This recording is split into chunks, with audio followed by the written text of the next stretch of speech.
एक विधवा भाभी जो कि अपने मायके में रह रही थी, वह अचानक से एक दिन अपने ससुराल आती है और वहां पर जो उसका छोटा देवर होता है उससे कहने लगती है कि तुम ना मुझसे शादी कर लो और मुझे बचा लो।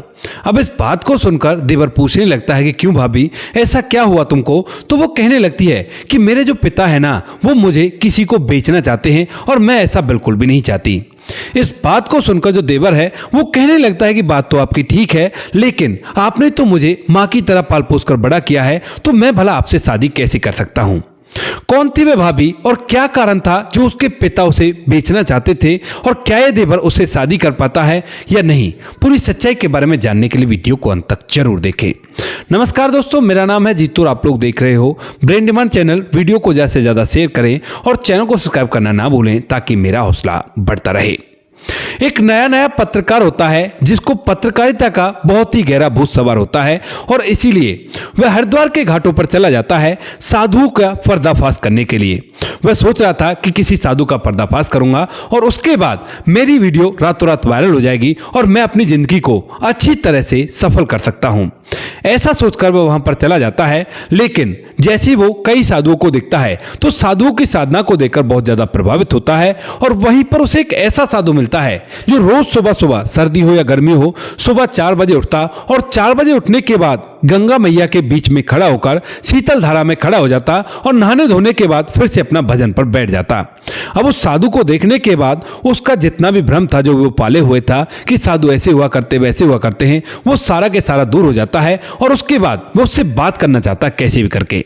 अब पहले तो वो साधु महात्मा कैमरे को अवॉइड करते हैं, लेकिन एक दिन उसे मौका मिल जाता है और वो कहने लगता है कि बाबा, क्या आपको बिल्कुल भी सर्दी नहीं लगा करती? सर्दियों में हम लोगों को तो सुबह सुबह उठने में ही दिक्कत हो जाती है, आप इतनी सर्दी में गंगा जी के बीच में खड़े होकर इस तरह से स्नान करते हो, क्या आपको डर नहीं लगता कि कहीं गंगा जी आपको अपने पास न रख ले? इस बात को सुनकर जो साधु होता है वो मुस्कुराता है, कहता है कि बेटा, इन सभी चीजों से मैं बहुत दूर आ चुका हूं। काम, क्रोध, लोभ और लालच या डर, इन सभी चीजों से मैं काफी दूर आ चुका हूं, मुझे ये सभी चीजें प्रभावित नहीं कर सकती। इसके बाद वह कहता है कि बाबा, ऐसा कैसे? मुझे भी तो बताओ ताकि मैं भी इन चीजों से दूर हो सकूं। तो यहां पर जो साधु होता है वह कहता है कि ठीक है, तो मैं तुम्हें एक कहानी सुनाता हूं, और इस कहानी को सुनकर लास्ट में तुम्हें पता लगाना है कि वह व्यक्ति कौन था। तो यहां पर पत्रकार कहता है कि ठीक है बाबा, मैं आप अच्छी तरह से इस कहानी को सुनूंगा और जरूर से बताऊंगा कि वह व्यक्ति कौन था। ऐसा कहकर दोनों के दोनों यानी कि साधु और वह पत्रकार एक घाट पर बैठ जाते हैं और पत्रकार उसकी कहानी सुनने लगता है। साधु बताता है कि मध्य प्रदेश के गांव में 2 भाई रहा करते थे, जिसमें से बड़े भाई का नाम सतवीर होता है और छोटे भाई का नाम अमित होता है। सतवीर और अमित दोनों के दोनों भाई थे, लेकिन दोनों की उम्र में लगभग 7 साल का डिफरेंट था। यानी कि जो सतवीर है वह 7 साल बड़ा था और जो अमित था वो 7 साल छोटा था। दोनों का पिता तो था ही नहीं, माँ जैसे तैसे करके उनकी परवरिश करती है, और सतवीर जब थोड़ा सा बड़ा होता है तो उससे काफी पहले ही माँ उसकी शादी कर लेती है, क्योंकि वह भी काफी ज्यादा बीमार रहा करती है। लेकिन जैसे ही माँ अपने बड़े बेटे सतवीर की शादी करती है एक सुनीता नाम की लड़की से, तो उसी दौरान माँ जो होती है वह बीमारी के चलते इस दुनिया को छोड़कर चली जाती है। अब बड़ा भाई जो कि 18 साल का है और छोटा भाई जो कि 11 साल का है, जो अमित है, और यहाँ पर माँ इस दुनिया को छोड़कर जा चुकी है, तो परिवार की पूरी जिम्मेवारियां बड़े भाई के कंधों पर आ गई हैं और वह काफी ज्यादा मैच्योर है इन सभी चीजों को लेकर। इसी वजह से जो बड़ा भाई होता है वह खुद से काम करके अपने जीवन का निर्वाह करने लगता है और कुछ दिनों तक तो यहीं पर पैसा कमाता है। लेकिन जब वह देखता है कि यहाँ पर पैसा कमाकर अपने भाई की परवरिश में अच्छी तरह से नहीं कर पाऊंगा, क्योंकि उसका मन था कि वह छोटे भाई को पढ़ा लिखा कर कामयाब बना दे, क्योंकि उसकी पढ़ाई तो परिवार की जिम्मेवारियों के लिए छूट चुकी थी। तो इसी वजह से वह सोचता है कि क्यों ना मैं बाहर जाकर कमाऊं। इसीलिए वह अपनी पत्नी सुनीता से एक दिन बात करता है और कहता है कि क्यों ना मैं बाहर चला जाऊं, क्योंकि इस तरह से तो हम छोटे भाई की पढ़ाई लिखाई करवा ही नहीं पाएंगे। अब जो पत्नी सुनीता होती है वह भी काफी ज्यादा समझदार थी और बहुत चीजों को समझा करती थी, ऐसी सभी चीजों को। तो इसी वजह से वह भी उसे नहीं रोकती है और कहती है कि हाँ, आप सही कह रहे हो, अब जिम्मेवारी आपके ऊपर है तो ये जिम्मेवारी आपको निभानी होगी। इसी वजह से जो बड़ा भाई होता है अब वह दूसरे शहर चला जाता है और वहां पर कमाने लगता है और अपनी पत्नी सुनीता से बोलकर गया था कि देखो मैं वहां से पैसा भेजूंगा और घर का खर्च भी चला लेना, साथ में भाई की पढ़ाई बिल्कुल भी बंद नहीं होनी चाहिए। इस बात को सुनकर जो सुनीता है वह हामी भरती है और यहाँ पर जो पति है वह ऐसा ही करता है, वहां से पैसे कमाकर भेजा करता है। सुनीता अपने छोटे देवर का अच्छे से ख्याल रखती है और उससे कहती है कि पढ़ाई लिखाई पर अच्छे से ध्यान देना, क्योंकि तुम्हारे भैया तुम्हारे लिए ही बाहर गए हैं। छोटा देवर जो अमित होता है वह भी ऐसा ही करता है। धीरे धीरे समय बीतता है, लेकिन इन बातों को जैसे लगभग 2 से 3 साल बीतते हैं तो उसी दौरान अचानक से एक दिन जो बड़ा भाई होता है उसके ना तो कोई खत वगैरह आते हैं और ना ही कोई पैसे वगैरह आते हैं। अब यह बात देखकर जो पत्नी सुनीता होती है वह एकदम से हैरान हो जाती है, लेकिन फिर सोचने लगती है कि कहीं ऐसा तो नहीं किसी दूसरे शहर में पैसे कमाने के लिए चला गया हो और इसी वजह से उसे टाइम नहीं मिल पाया हो। और उस टाइम पर फोन वगैरह ज्यादा नहीं चला करते थे, केवल चिट्ठी चला करती थी और सुनीता अपनी तरफ से भी कई चिट्ठी भेजती है, लेकिन कोई भी रिप्लाई उनका नहीं आता है। अब जो सुनीता होती है कुछ दिनों तक तो जो कुछ जमा पूंजी उसने कर रखी थी, हालांकि जमा पूंजी कुछ भी नहीं थी वरना उसे शहर जाना ही क्यों पड़ता, तो जो भी थोड़ा बहुत उसने अब तक इकट्ठा कर रखा है उस सारे से घर का खर्च चलाती है। लेकिन जब पैसे बिल्कुल से खत्म हो जाते हैं तो वह खुद मजदूरी करने का फैसला करती है, क्योंकि पति का आदेश था कि भाई छोटे भाई को पढ़ाना लिखाना है और इसकी पढ़ाई में कोई भी कमी नहीं आने पाए। तो जो पत्नी होती है वह मेहनत मजदूरी करती है और मेहनत मजदूरी करके अपने देवर अमित को पढ़ाने लगती है। इधर देवर अमित जब देखता है कि उसकी भाभी मजदूरी कर रही है और मजदूरी करके उसे पढ़ा रही है तो वह भी पढ़ाई लिखाई में जी तोड़ मेहनत करता है। और धीरे धीरे जब इन बातों को कई साल बीत जाते हैं तो उसके बाद जो देवर अमित होता है वह भी पढ़ लिख करके सरकारी नौकरी लग जाता है। अब चूंकि देवर की सरकारी नौकरी हो गई थी, लेकिन जो बड़ा भाई था वह अभी तक भी ना तो लौटा था और ना ही उसका कोई खत वगैरह आया था। अब जो गांव वाले होते हैं जब वे देखते हैं कि इतने दिनों से यहां पर नहीं लौटा है, क्योंकि इन बातों को लगभग 12 से 13 साल हो गए थे, अब 12-13 साल तक भी जब वह वापस नहीं लौटता है, देवर जो होता है वह 23-24 साल का जवान हो चुका है, तो उसके बाद जो गांव वाले होते हैं वो कहने लगते हैं कि लगता है अब तुम्हारा भाई नहीं लौटेगा, शायद वो इस दुनिया को छोड़कर जा चुका है। तो इसी वजह से जो गांव वाले होते हैं वह सुनीता जो होती है उसे विधवा घोषित कर देते हैं।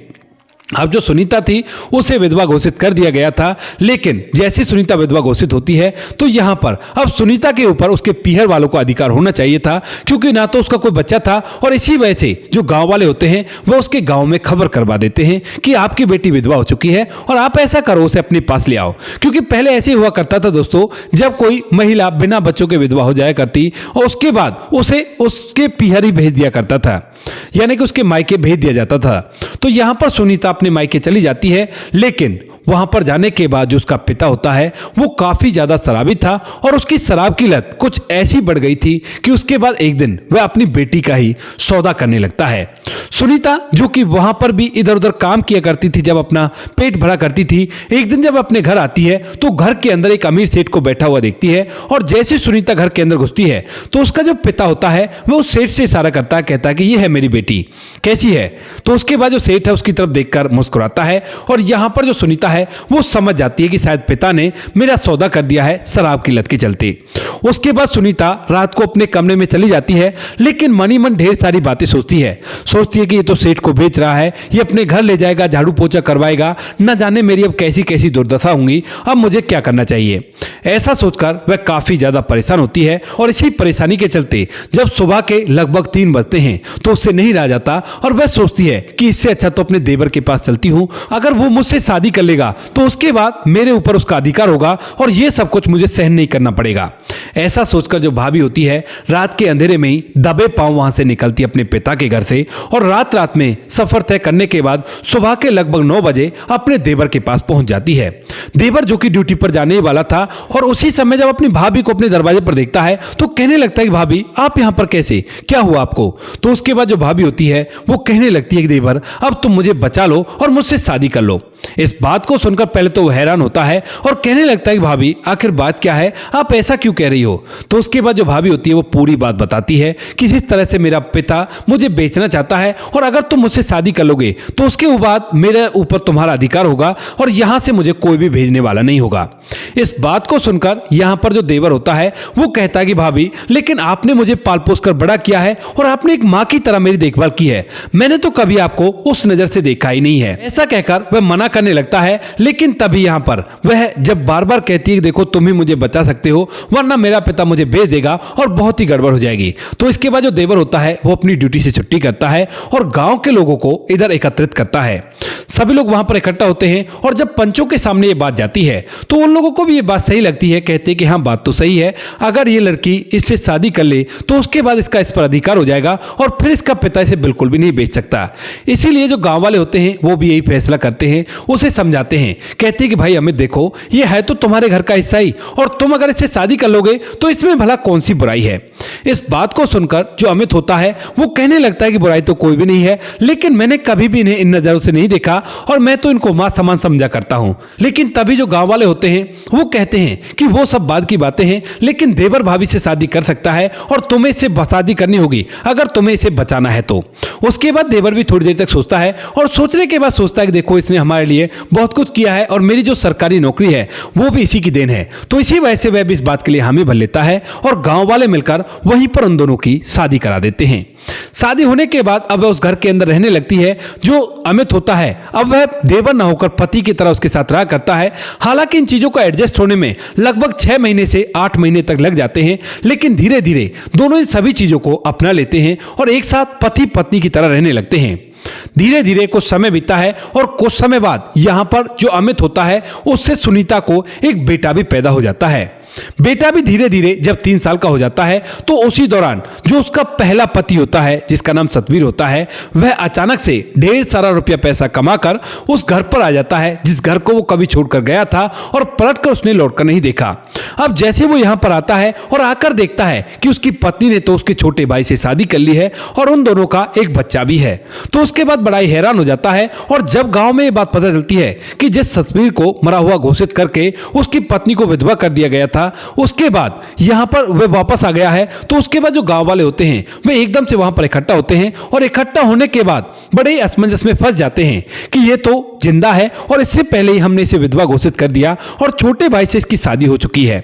इस बात को देखकर यहां पर जो सुनीता होती है वह भी काफी ज्यादा परेशान होती है और वह केवल रोए रोए जा रही थी। इधर जो भाई छोटा होता है अमित वह भी अपना सर नीचे की तरफ कर लेता है और उस पर भी कोई वर्ड भी नहीं बनता है। गांव वाले तरह तरह की बातें बनाते हैं, कहते हैं कि तू कहां था इतने दिन, तूने कोई खबर भी नहीं भेजी, ऐसा भला कौन किया करता है। उसके बाद सतवीर कहता है कि चलो मैंने जो किया सो किया, लेकिन मेरी पत्नी को ऐसा नहीं करना चाहिए था। मेरे जाने के बाद मेरे छोटे भाई से ही शादी कर ली, ऐसा करने की इसे जरूरत नहीं थी। लेकिन तभी जो गांव वाले होते हैं वो कहने लगते हैं कि इसने अपनी मर्जी से कुछ भी नहीं किया है। यहां पर गांव वाले सतवीर को पूरी कहानी बताते हैं और जब इस पूरी कहानी को सतवीर सुनता है तो उसे सुनीता की इसमें कोई भी गलती नहीं लगती। वह खड़ा खड़ा सोच रहा है कि वो क्या करे, क्योंकि सुनीता के पास दोनों ही ऑप्शन अच्छे हैं। जो छोटा भाई है वह सरकारी नौकरी लग चुका है और बड़े भाई के पास ढेर सारा रुपया पैसा है, लेकिन अब क्या करे, जो सुनीता है उसे छोटे भाई से एक बच्चा भी हो चुका है। तो इसी वजह से सुनीता चुपचाप रहती है। इधर जो छोटा भाई होता है वह अपने आप को कसूरवार समझ रहा था, तो अपने भाई से आंखें भी नहीं मिला पाता है। इधर जो बड़ा भाई होता है वह उसको देखकर बहुत कुछ सोचता है और सोचने के बाद फैसला करता है कि क्यों ना वह इस गांव को छोड़कर ही चला जाए, क्योंकि अगर वह नहीं आता तो इनकी जिंदगी अच्छी तरह से चल रही थी। उन लोगों ने मुझे मरा हुआ समझ लिया था और उसके बाद इसकी शादी से हो गई थी, लेकिन जब मैं वापस लौट गया हूं तो देखो ये सभी कितने उदास हो गए हैं। इन सभी बातों को सोचकर वह काफी गहन सोच विचार इस पर करता है और उसके बाद कहता है कि ठीक है गांव वालों, मैं ना चुपचाप यहां से निकल जाऊंगा। अब जब वह जाने की बात कहता है तो यहां पर जो छोटा भाई अमित होता है वो कहता है कि नहीं भैया, आपको कहीं भी जाने की जरूरत नहीं है, ये जो कुछ भी हुआ है वो मेरी वजह से हुआ है, तो मैं ही ये सब कुछ छोड़कर चला जाऊंगा। लेकिन तभी जो सतवीर है वो कहता है कि नहीं छोटे, तुम्हें जाने की जरूरत नहीं है और तुम घर के अंदर ही रहो। ऐसा कहकर 1-2 दिन तो वो वहीं पर रहता है, उस सारे पैसों को अपने परिवार वालों को दे देता है। लेकिन जैसे ही 2-3 दिन बीतते हैं तो 2-3 दिन बाद अचानक से घर से गायब हो जाता है। सारा मोह, काम, क्रोध, लोभ लालच सभी छोड़ करके वहां से गायब हो जाता है और गायब होने के बाद वह आज तक भी उस गांव में नहीं दिखाई दिया है। ये पूरी कहानी जब पत्रकार सुन लेता है तो उसके बाद यहां पर जो साधु महात्मा होता है वो कहता है कि बताओ बेटा वह व्यक्ति कौन था। ऐसा कहकर साधु महात्मा मुस्कुराते हुए उठकर वहां से चला जाता है और यहां पर पत्रकार को भी अपना जवाब मिल गया था कि क्यों इन्हें ये सब कुछ नहीं लगता, क्योंकि शायद वो जो सतवीर था वह यह साधु महात्मा ही थे जिन्होंने अपनी जिंदगी में बहुत कुछ देखा और उन्हें यह भी पता है कि जब इंसान किसी जगह से कुछ दिनों के लिए हट जाया करता है तो उसका नाम तक मिट जाया करता है, जैसा कि उसके खुद के परिवार ने किया है। यानी कि वो पत्नी जो उसकी आज्ञाकारी थी और पत्नी ने अपना फर्ज निभाया।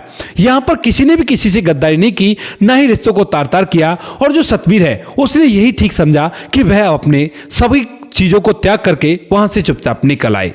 तो दोस्तों ये थी आज की कहानी, जहां पर एक व्यक्ति ने अपनी पूरी जिंदगी की कमाई एक पल में ही अपने छोटे भाई को दे दी और साथ में अपनी पत्नी को भी उसे दे दिया। वह वापस से लौटकर कभी भी उस गांव में नहीं गया है। हालांकि घर वालों ने ढूंढने की कोशिश तो की होगी, लेकिन जब अता पता नहीं मिला तो उसके बाद वो लोग भी थक कर हार कर बैठ गए होंगे। बाकी आप लोग क्या कहना चाहते हो इस कहानी के बारे में? क्या सच में ही जो साधु महात्मा जिसका वो पत्रकार इंटरव्यू ले रहा था वो वही व्यक्ति था, और जो कुछ भी इन लोगों ने किया यानी कि कविता, अमित और सतवीर, तीनों ने जो कुछ भी किया वो सही था या गलत था?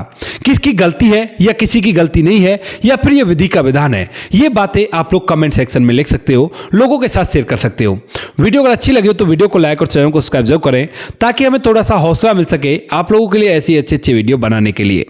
इन कहानियों को सुनाने का उद्देश्य किसी को परेशान करना बिल्कुल भी नहीं है। ये कहानी आपको इसलिए सुनाई जाती है ताकि आप लोग इन कहानियों में से कुछ ना कुछ सीख सको और अपने जीवन में उस चीज को अप्लाई कर सको। मिलते हैं किसी नेक्स्ट वीडियो नए टॉपिक के साथ, तब तक के लिए जय हिंद, जय भारत, जय हिंदुस्तान।